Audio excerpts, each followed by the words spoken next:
उत्पन्न होता है, इसी निराकार ब्रह्म से सब कुछ पैदा होता है, इसी के अंदर अपनी क्रीड़ा करता है और अंततः इसी के अंदर विलय हो जाता है। ये हमारे जीवन की एक जीवन लीला है, ये हमारे जीवन की क्रीड़ा है और ये अनादिकाल से ऐसे ही चली आ रही है। इसलिए आदि में शून्य, शून्य में ओंकार, फिर इसके अंदर ओंकार रूपी ध्वनि पैदा होती है, ध्वनात्मक नाम पैदा होता है। पैदा क्या होता है? पहले ही हो रहा है, बस ये हमें इसका पता नहीं है।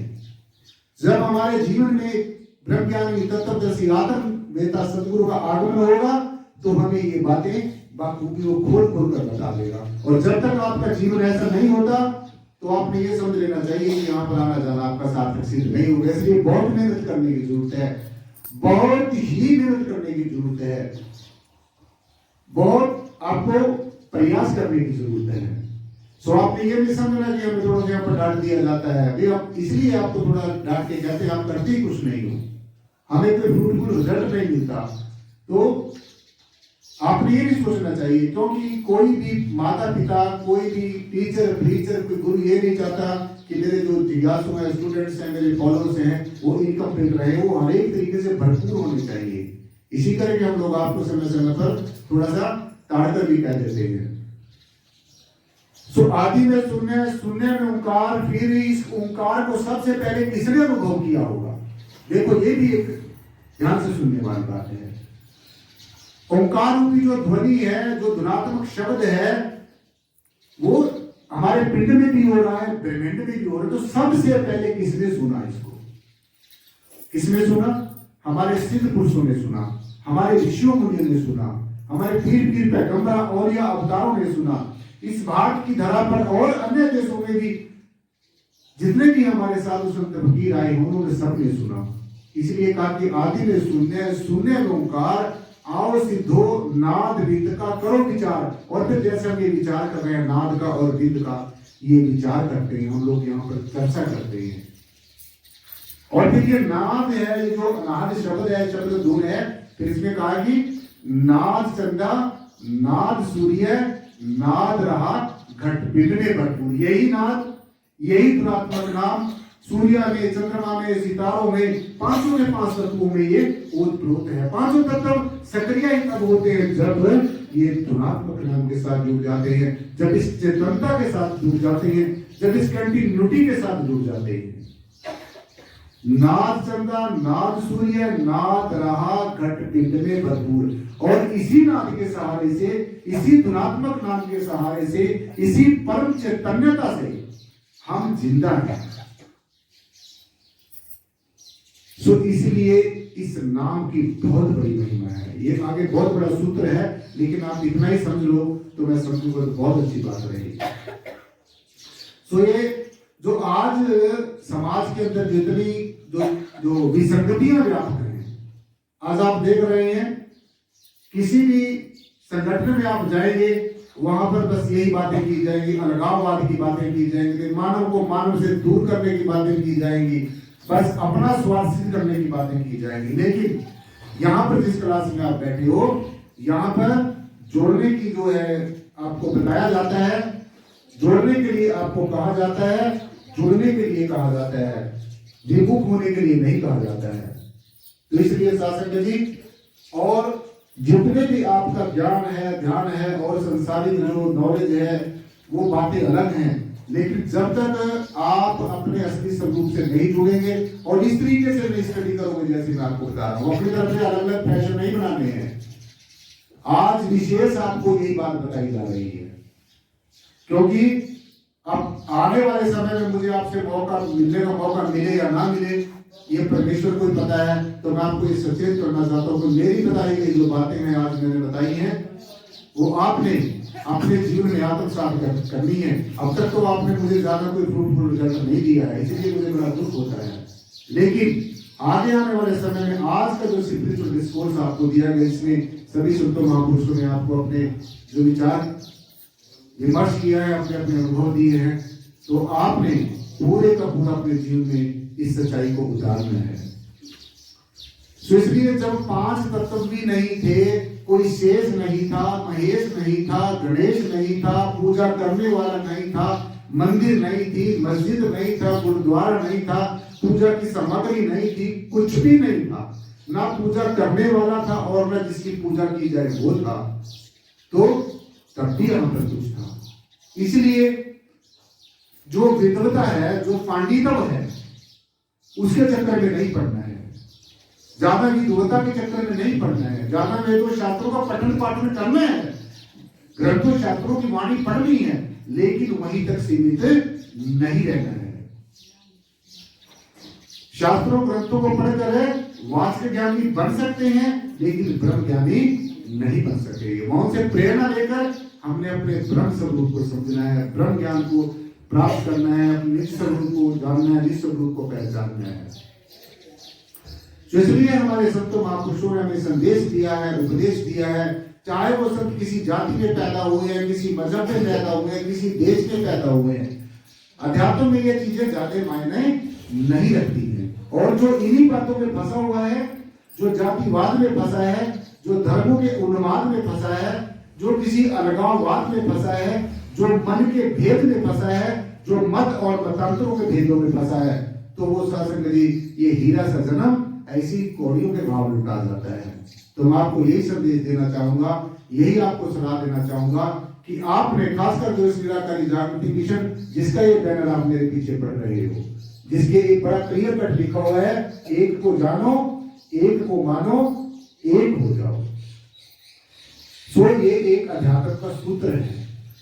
अध्यात्म में परिपक्व होने के लिए, पूर्णता प्राप्त करने के लिए ये बहुत ही जरूरी है। सबसे पहले एक को जानो। हम ये जाने कि हम एक ही पिता परमेश्वर की संतान है। अव्वल अल्लाह नूर पाए, कुदरत के सब बंदे, एक नूर से सब जग उपजा, कौन भले गुण मंदे, लोग को भर न भूलो भाई, खालक खलक खलक में खालक, पूर्ण रहे सब भाई, पूरे का पूरा, सब जगह पूरा, सब जगह एक जैसा, सब जगह परिपूर्ण और एक ही परमेश्वर के बनाए हुए हम सब। जैसे मिट्टी एक अनेक बांधकर, जैसे कुम्हार होता है, मिट्टी एक ही होती है लेकिन तरह तरह के वो बर्तन बना देता है, ऐसे ही परमेश्वर ने हमें अलग अलग शक्लों से, अलग अलग अकलों से, अलग अलग जो है विचारधाराओं से इस संसार को चलाने के लिए जैसे जैसे किसी ने सीखा वैसा वैसा अपना जीवन यापन करता है। तो इसलिए कहा कि 5 तत्व गुण 3 नहीं थे, नाता खंड ब्रह्मांड, शेष महेश गणेश नहीं थे, ना थी ब्रह्मा वाणी, मैं पूछूं तुझे पंडित ज्ञानी, उस दिन की क्या निशानी है विद्वान। जो तू अपने आप को विद्वान समझता है, अपने आप को परमात्मा का जानकार समझता है, अपने आप को परमात्मा के नजदीक समझता है, तो मैं आपसे एक बात पूछना चाहता हूं, उस दिन की क्या निशानी थी? वो कौन सा दिन था जब ये 500 तत्व भी नहीं थे? शेष महेश और गणेश। अब तो आप शेष की पूजा करते हैं, महेश की पूजा करते हैं, गणेश की पूजा करते हैं, देवी देवताओं की पूजा करते हैं, अनेकों आपने परिकल्पनाएं बनाई हुई है, लेकिन जब ना कल्पना थी ना कल्पना करने वाला था, तब भी साथ संगत जी, जब ये 500 तत्व नहीं थे, तब भी साथ संगत जी, ये ब्रह्म, ये परिपूर्ण ब्रह्म, ये निराकार ब्रह्म, ये परमात्मा, ये परम तत्व इस धरती और जमीन के आसमान में दाएं बाएं आगे पीछे ऊपर नीचे, इस जमीन से लेकर आकाश तत्व तक और आकाश से भी परे, क्योंकि आकाश तो एक तत्व है। सो इस ब्रह्म ने 505 तत्वों को अपने ऊपर धारण किए हुए है। आप इसके बीच में छिप के बैठा हुआ है। और जब हमारे प्रारब्ध संचित और वर्तमान के कर्म जागृत होते हैं साधन जी, तब हमारे जीवन में तत्वदर्शी सदगुरु व्यापक होता है, आता है। तब हमारे जीवन में तत्वदर्शी सदगुरु का जो आना होता है, और ऐसे सदगुरु के सानिध्य में जाकर फिर हम अपने आप से वाकिफ होते हैं, फिर हम अपने आप से जो है जुड़ते हैं, फिर हम अपने असली परिचय का हमें पता चलता है, फिर हमें अपने मूल का पता चलता है, अपने बीज का पता चलता है। तो इसलिए ये अपने शास्त्र में बड़ी बात ही समझना है कि ये जो ब्रह्म है, लेकिन ये सुनने मात्र से नहीं। जब हमने बाहर मुख इसको देखा है, बाहर देखा, खुली आंखों से देखा है, अब इसको आंखें बंद करके भी देखना है। और अगर आप ऐसे बैठे रहे कि हमने देख लिया है, और देखने से क्या होता है? आप मुझे सारी जिंदगी देखते रहो, मैं आपको सारी जिंदगी देखता रहूं, ना आपने मेरी बात को माना है ना मैंने आपकी बात को माना है, तो फिर मेरे ख्याल में ना आपका जीवन सार्थक होगा ना मेरा जीवन सार्थक होगा। मैं एक अच्छा टीचर प्रीचर में होगा और आप एक अच्छे स्टूडेंट नहीं बन सकेंगे। इसलिए बाहर का और अंदर का रूपांतरण होना, दशा का और दिशा का बदलना, दृष्टि का और दृष्टिकोण का बदलना बहुत जरूरी है, अति जरूरी है, बहुत ही जरूरी है। तो अगर आपने 100% मार्क्स लेने हैं तो बाहर जैसे अब देखा है अंदर भी साफ न करो। आपको इस बात के ऊपर बहुत जोर देता हूं, आप ये गाना बजाना कम किया करो। ठीक है, ये भी परमेश्वर की शान में हम कुछ गाते हैं, कुछ रुस्तत में गाते हैं, महिमा में गाते हैं, कोई बुरी बात नहीं है, लेकिन इसी के ऊपर निर्भर नहीं होना है। जो ये बाहर आप संगीत बजाते हैं ये तो आप अपने हाथों से बजाते हैं, हमारा जो नेचुरल संगीत है इस जैसा संगीत, इससे भी श्रेष्ठ संगीत जो स्वतः ही बज रहा है और जिसमें हमारा मन जो है, जैसे बाहर का संगीत सुन के मस्त होता है, जब ये अंदर का सुनेगा इस मन को इतना नशा हो जाता है फिर ये हमारी आत्मा का रास्ता छोड़ देता है। और फिर जो हमारी आत्मा है, जो हमारी रूह है, जो हमारे है बना है, जो हमारा वास्तविक स्वरूप है, इस धुन के ऊपर, इस आवाज के ऊपर, इस लौकिक संगीत के ऊपर, इस नेचुरल म्यूजिक के ऊपर सवार होकर हमारी जो रूह है फिर अपने धाम की तरफ चढ़ाई करनी शुरू कर देती है, यात्रा करनी शुरू कर देती है और आत्मिक मंडलों से सैर करती करती करती करती करती करती करती करती करती आत्मलोक तक पहुंच जाती है, अपने सोर्स तक पहुंच जाती है और हमारी आत्मा का, जीवात्मा का संसार में आवागमन क्या हो जाता है, पूरा हो जाता है। मैंने आपको पढ़ाने में, आपको बताने में गहरी से गहरी, सूक्ष्म से सूक्ष्म कोई भी बात मैं समझता हूं मैंने आज तक ऐसी बात नहीं छोड़ी है। बेशक आपको ये बातें अजीब लगे, आपको ये बातें कड़वी लगे, लेकिन इन बातों को समझना आपके लिए बहुत ज्यादा जरूरी है। तो मुझे भी बार बार यहाँ पर ना आना पड़े, आपको भी बार बार इस कानपुर की गलियों में चक्कर ना काटने पड़े, आपको भी इस काल के थपेड़े ना खाने पड़े, आपको भी इस काल की माया में जो बार बार आप रोते हैं, बिलखते हैं, ऐसा सा आपकी स्थिति ना हो। तो अपने आप को जानो, इस सुरत और शब्द का योग करो। जो बिछड़ी हुई हमारी जो रूह है, अपनी रूह को शब्द के साथ जोड़ो, फिर तुम शब्द स्वरूप हो जाओगे, फिर तुम परमेश्वर के हो जाओगे, फिर आप परमेश्वर के साम्राज्य में चले जाओगे, फिर आपको इस संसार की सुध बुध खत्म हो जाएगी, फिर आप रोगे नहीं, फिर आप अनंत ऊर्जा के स्वामी बन जाओगे, फिर आप अनंत ज्ञान के स्वामी बन जाओगे, फिर आप अनंत प्रेम और प्रीति के पर, जितनी प्रीति आपकी परमेश्वर के संसार के साथ है, तो आप इस प्रीति का, इस प्यार का, इस आकर्षण का, इस विकर्षण का, इस अटैचमेंट का अपने आप ही जो है शासनगरी जो है वो खत्म हो जाएगा। और इतनी तवज्जो जितनी आप देखते हैं, अब आप लोगों के बीच में अगर ये चीजें देखते हैं, देखो ये जीव हमारे होते हुए भी कैसा ये बिलखता फिर रहा है, हमारे होते हुए भी कैसी कैसी इसकी हालत है, तो जब हम यहाँ नहीं होते होंगे तो उसका क्या हाल होता होगा। तो मैं नहीं कह सकता कि आप लोग मेरे से पीछे कुछ ज्यादा मेहनत करते होंगे।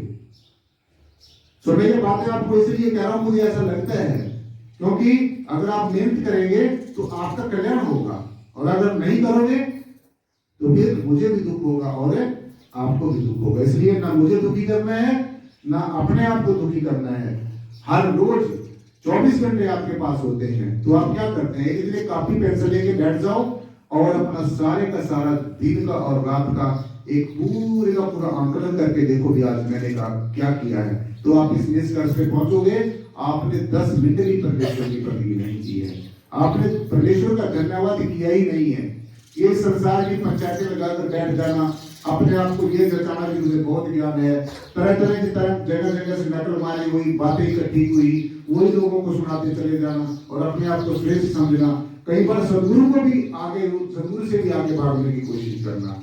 तो ये ध्यान रख लो, हमारा सदगुरु सदगुरु ही रहेगा, हम स्टूडेंट हैं, हम स्टूडेंट ही रहेंगे, और हमारी जो स्थिति है उससे हम बच नहीं सकेंगे। देखते हैं ना, थोड़ा सा किसी को कसौटी पर कसकर देखा जाए तो आप बिलखना शुरू कर देते हैं, आपके अंदर कंपन होनी शुरू हो जाती है। कल आपको डॉक्टर साहब बता रहे थे कि जो आदमी कमजोर होता है उसी के अंदर ऐसी बातें होती है। जो आदमी आत्मिक तौर से कमजोर होता है, आत्मिक बल जिसका कमजोर होता है, आप शरीर से दुबले पतले हो चल जाएगा, आपका मनोबल कम हो गया चल जाएगा, लेकिन आपका अगर आत्मबल कम हुआ तो वो चलेगा। इसलिए आत्मिक बल बढ़ाने के लिए, आत्मिक उत्थान करने के लिए, अपने आप को अपग्रेड करने के लिए, संसार के विकर्षण और आकर्षण से, आसक्ति से, लगन से, जकड़ से, पकड़ से ऊपर उठने के लिए, और आज से ही अपनी जो है ये हम रोज की जो साधना है, वो आराधना है, सदगुरु का जो कहा गया वचन है, उसके ऊपर हमने फूल चढ़ाने हैं। अगर आप सदगुरु की बात को मानोगे, सदगुरु तभी तुम्हारे काम करेगा। अगर आप नहीं मानोगे, सदगुरु क्यों तुम्हारे काम करेगा? भाई सदगुरु को हमारा खरीदा हुआ थोड़ा है। सदगुरु तो परमेश्वर का साक्षात स्वरूप है। सदगुरु साक्षात परमेश्वर है। Our living spiritual guides and spiritual master is a spiritual living god on the earth. इस धरती के ऊपर अगर हम परमात्मा को देखना चाहते हैं, हम अपने सदगुरु के रूप में देखते हैं। तभी तो हम कहते हैं कि गुरु ही ब्रह्मा है, गुरु ही विष्णु है, गुरु ही शिव है। अरे किसी ने देखा होगा ना, तभी कहा है ना ऐसा। सदगुरु के स्वरूप को ब्रह्म का भी देखा होगा, विष्णु का देखा होगा, शिव का देखा होगा, और फिर कहा है पार ब्रह्म। ये जो निराकार कह रहे हैं, ये भी सदगुरु का है। ये तो सिर्फ निराकार ही निराकार है, और ये साकार भी है और निराकार भी है, और इन दोनों से अलग भी है। देखो आपको मैं नई बात बताता हूँ। सदगुरु साकार भी है, हमारे जैसा बैठकर हमारे बीच में बैठा है। परमेश्वर की यह बड़ी एक विडंबना होती है कि इंसान बनकर हमारे सामने आ जाता है, हमारे की तरह बोलता है, चाहता है, और अपने आप को छुपा कर रखता है। लेकिन जिसके अंदर ज्ञान की चिंगारी लग जाएगी, वो तो समझ जाएगा, और जिसके अंदर ज्ञान की चिंगारी नहीं लगी, वो इस रहस्य को नहीं समझ सकेगा। वो अपने सदगुरु एक आम आदमी समझना शुरू कर देता है, और सबसे बड़ी भूल हम लोग यही करते हैं। और जब हम इस भूल के वशीभूत हो जाएंगे, तो फिर हमारा जो रास्ता आगे का नहीं खुलेगा, वहीं रुके रहेंगे। तो इसलिए सदगुरु कोई आम प्राणी नहीं है। बेशक वो हमारे बीच में इंसान के रूप में आता है। परमेश्वर जब भी सृष्टि के ऊपर आया, संतों का रूप धारण करके आया, संत रूप अपना कर धरया, और हमारे आगे बैठ जाता है, एक इंसान की तरह बैठ जाता है, और फिर अपना रहस्य बताता है। देखो मैं निराकार हूँ, देखो मैं परमात्मा हूँ, देखो मैं विश्व हूँ, देखो मैं बैठ हूँ। ये सब कुछ कौन बता दे? निराकार तो कुछ नहीं कहता ना आपको। लेकिन जो सदगुरु है, ये सदगुरु के रूप में ही हमारे सामने आता है। निराकार की इच्छा हुई, ब्रह्म की इच्छा हुई, तो वो ऐसा सा रूप धारण करके आपके सामने बैठ गया। इस ब्रह्म की इच्छा हुई, वो ऐसा सा आपके अनेक रूपों में मेरे सामने बैठ गया। तो सुनने वाला भी परमेश्वर खुद ही है, और सुनाने वाला भी परमेश्वर खुद है। तो हमने सुनने वाले को अपना है बना, मैं बना बीच में से निकाल देना चाहिए, और सुनाने वाले ने भी अपना मैं अपना बीच में से निकाल। सदगुरु को सारे के सारे अधिकार होते हैं, हमें वो तभी अधिकार नहीं है, सदगुरु को सारे अधिकार होते हैं। तो इसलिए सारे रहस्य सदगुरु हमें बताता है। और यह बताया गया कि 88 हजार वर्ष तपस्या करके ऋषियों मुनियों को इस रहस्य का पता नहीं चल सका। वो ऐसे मंत्रों के जाप में उलझते रहे, ऐसे बाहरमुखी कर्म कांडों धार्मिक नृत्यों में उलझते रहे, और किसी ने कोई रिद्धि सिद्धि शक्ति प्राप्त कर ली, किसी ने कोई चमत्कार प्राप्त कर लिया, किसी ने कोई करामात प्राप्त कर ली। आजकल देख रहे हैं, आज के युग में भी ऐसा हो रहा है। चमत्कारों के पीछे लोग कितने भागते हैं, करामातों के पीछे लोग कितने भागते हैं। तो मैं आपको बताना चाहूंगा, चमत्कार में थोड़ा सा जादूगर भी कर देता है, देखते हैं आप जादूगरों के काम। अगर वो जादूगर फिर 10-10 रुपए क्यों मांग कर देता है लोगों के पास। तो चमत्कार और छोटी छोटी करामातें, ये हमारे बारे में कोई बहुत बड़ी बातें नहीं है, हमें ध्यान से सुन लेना है। जो देवी हमारे देवी देवताओं की पूजा करते हैं, देवी देवताओं की पूजा करने में ये नहीं कहते कोई बुरी बात है, लेकिन वो कोई ज्यादा ही अच्छी बात भी नहीं है। आपने उससे आगे भी बढ़ना है देवी देवों की पूजा करने के लिए, क्योंकि अगर देवी देव ही हमें सब कुछ देते होते, तो हमारे सदगुरु, हमारे ब्रह्म ज्ञानी आत्मवेता सदगुरु ये ना कहते, जिस देही को सिमरे देव सो देही भज हरि की सेवी।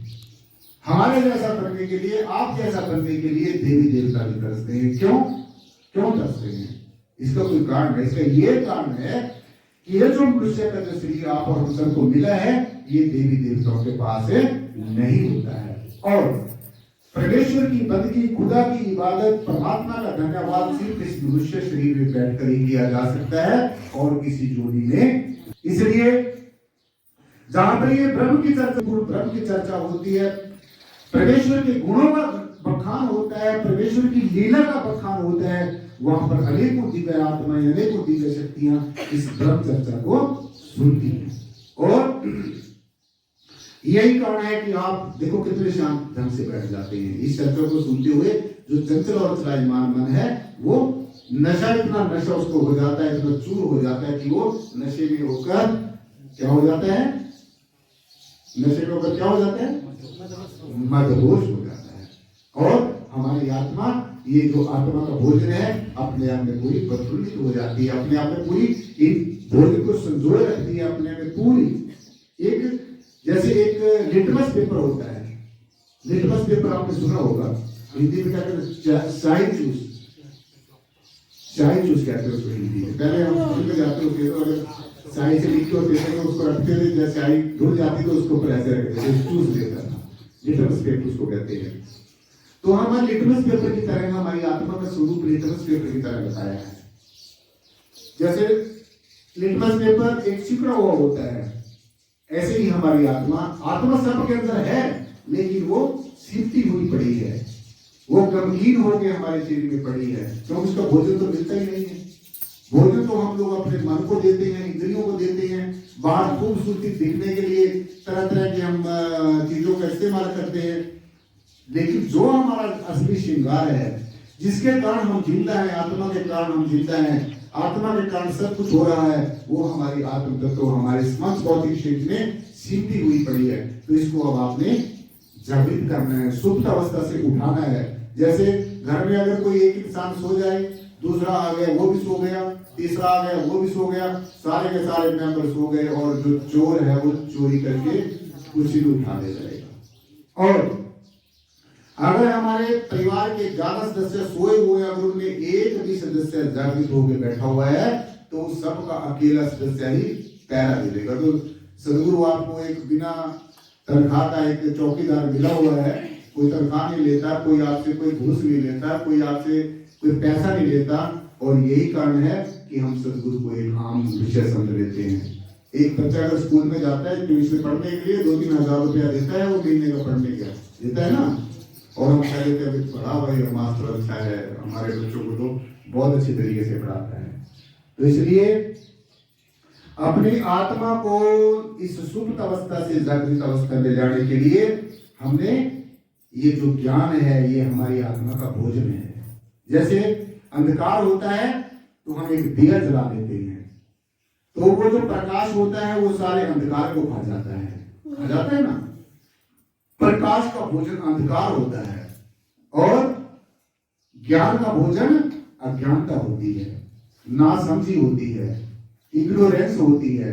तो जब हम अपने स्वरूप में जागृत हो जाएंगे, ये ऐसा ऐसा ये सब चीजें अपने आप ही समाप्त हो जाएंगी। तो इसलिए सत्संग जी, अपने चेतन स्वरूप में हमने जागृत होना है, चेतन स्वरूप में ठहरना है। ये जड़ तो आपके पास है ही है, ये 5 तत्व है, ये तो आप उठाए घूम ही रहे हो, सारी प्रकृति को उठा के घूम रहे हो।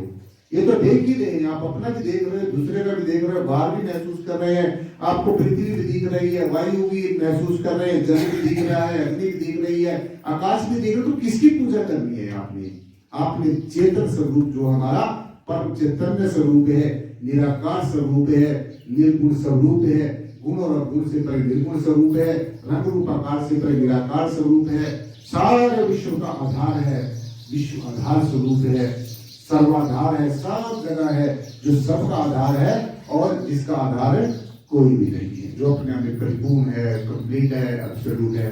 तो इसी में ही हमने रत होना है।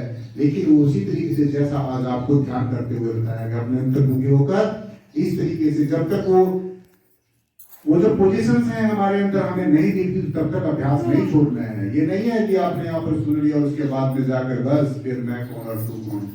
हम देखते हैं ये चीजें, ऐसी चीजें, और आपको इसलिए बता रहे हैं कि आप सचेत हो जाएं, क्योंकि ये काल की प्रबल माया इतनी है साथ संगत जी कि ये अब तक जब तक तो आप सुनते रहेंगे तब तक तो ये जो काल की जो माया है दूर रहेगी, चंचल सराय मन दूर रहेगा। अभी आप यहाँ से जाएंगे नीचे जाकर देखना, फिर वही प्रत्याश लगा कर बैठ जाएंगे, तो सारा का सारा जो सुना सुना यही पल्ला खाड़ के चले जाएंगे, तो उसका कोई फायदा नहीं है।